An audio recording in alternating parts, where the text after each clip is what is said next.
ఎవరికైనా సరే ప్రకృతి ప్రేమ కలగాలంటే ప్రకృతిని నిశితంగా పరిశీలించాలి సూక్ష్మ కోణంలో.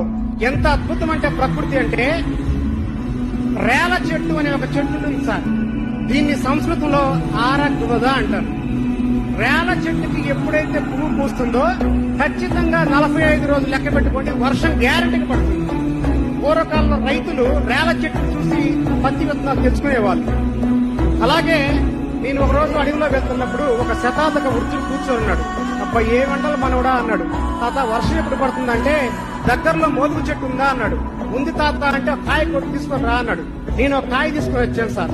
తీసుకురాగానే ఆయన కాయని చీల్చాడు. కాయలో ఒకే ఒక విత్తనం ఉంటుంది సార్, 3 పార్ట్లుగా ఉంటుంది. ఆయన చీల్చి ఖచ్చితంగా వర్షం 15 రోజుల్లో పడింది అన్నాడు. ఖచ్చితంగా 15 రోజుల్లో వర్షం పడింది సార్.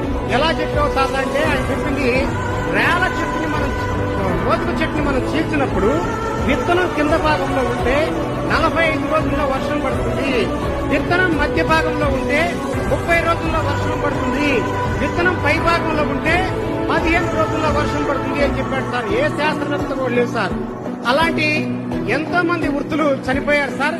ఒక వృద్ధుడు చనిపోతే ఒక లైబ్రరీ కాలిపోయినట్టే.